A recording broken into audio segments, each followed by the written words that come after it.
السلام عليكم ورحمة الله وبركاته. كم جرتنا بلوانكي أنا جاك أبدو جرتو الحمد لله.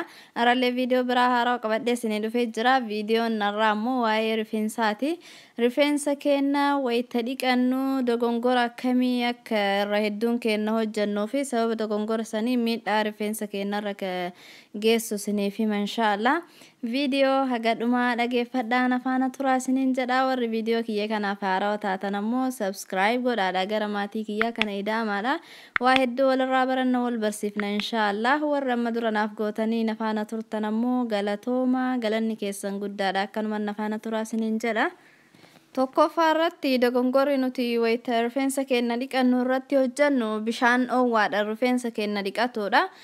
Sababa lafti qorra ta'e yookaan ammoo maaskii wahii mataa keenya dibannee dibata garagara rifeensa keenya dibannee wayita jennu bishaan dhoowwaadha yoo nu dhiqanne wanta nurraa ba'u waan nutti fakkaatuuf bishaan dhoowwaadha rifeensa keenya dhiqanna. Bishaan dhoowwan ammoo rifeensa keenya humna dhoowwaa sammuu kana sirriitti gadi dhoowwisa waan ta'eef hidda rifeensa keenya kana hin laaffisa. Karuma salphaadhaan akka inni nu jalaa goggogu akka inni nu jalaa ciccittu wayita filullee ciccitee bubuqqa'u nu jalaa godha. Akkasuma akka rifeensi keenya illee nu jalaa goggogu taasisa jechuudha. Kanaaf dibata qibaatii garagaraa ta'e dibata rifeensa keenya ka dibannu ta'e yeroo rifeensa keenya dibannee jennutti bishaan dhoowwaatu nurraa baasa jennee bishaan dhoowwaa fayyadamuu hin qabnu.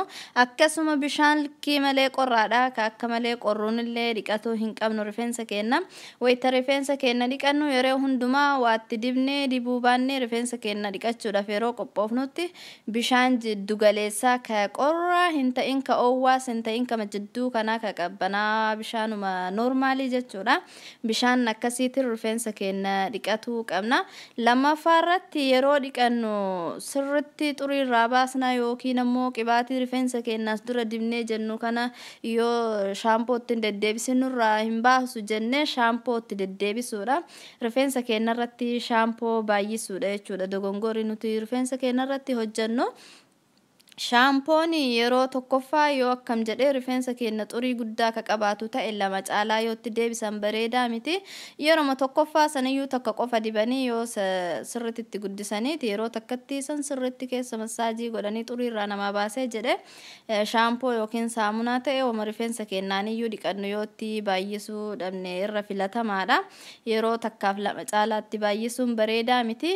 Yoo kan nuti baay'ifnee jennu ta'e xurii keessaa akka nu barbaannutti irraa nu dhiqu san bira ba'ee ture zayitii uumamaa ka qaama keenya ka rifeensa keenya ka buqqee rifeensa keenya irra jiru sirriitti nu jalaa keessaa dhiqee akka rifeensi keenya nu jalaa goggoguu akka bubuqqa'u akka caccabu taasisa rifeensa humnaa ol goggogsa jechuudha. Saamunaa yookaan shaampoon itti baay'isuu miti.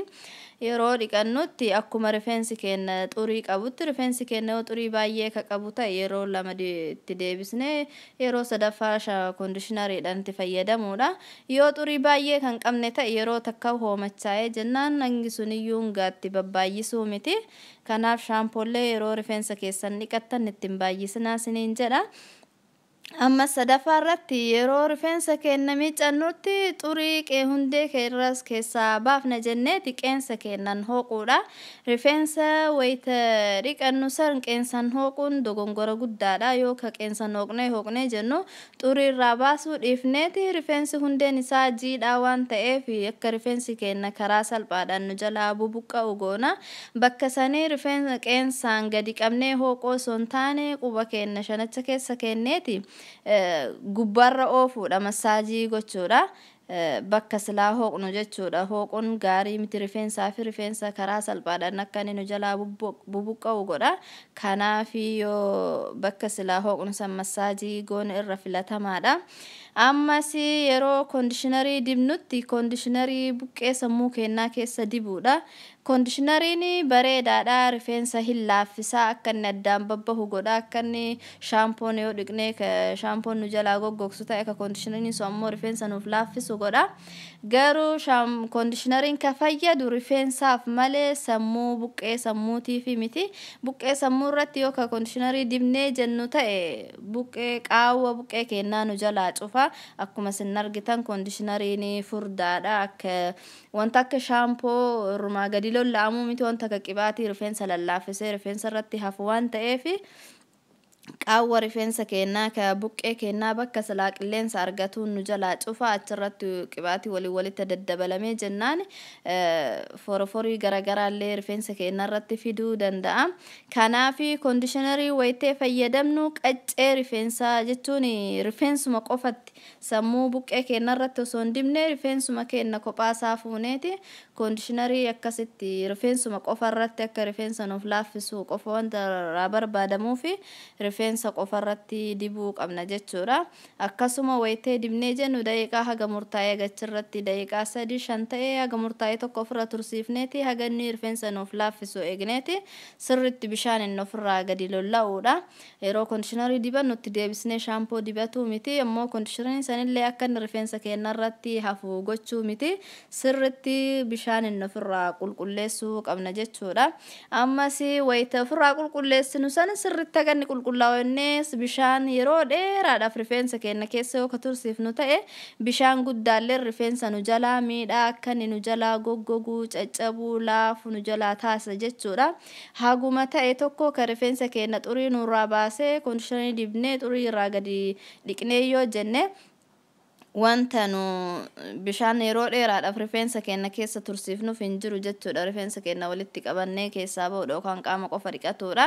Bishaan rifeensatti baay'isuun miidhaa rifeensa irratti geessa. Asumaan gaafii yeroo hedduu tokko na gaafatamu yaadadhe keessa isiniif deebisa. Rifeensa keenya torbaan tokkotti yeroo takka yookaan ammoo torbaan lama yeroo takka yoo dhiqannee irra filatamaadha jedhee barumsa yeroo hedduu as dura dabarse keessatti warri dubartii muslimaa ka abbaa manaa qabdu hooree akka maataatu salaataaf jettanii yeroo hedduu na gaafattanii dhugaadha. Dubartiin abbaa manaa qabdu rifeensa giddii dirqama amma dhiqachuu qabdi. Garuu yeroo dhiqannu sanitti shaampoodhaan guyyuma hunda guyyarraa kaanee akka rifeensa keenya miiccannoon shaampoodhaan miiccatu miti. Anamni akka rifeensa kiyyatti miiccadhu gaafa biyya jiru koondishinarii bareedaa tokkotu jira akka malee jaalladha. Skaalaa jedhama. Rifeensa hedduu tokko laaffisaa nama jalaallee hin caccabsu.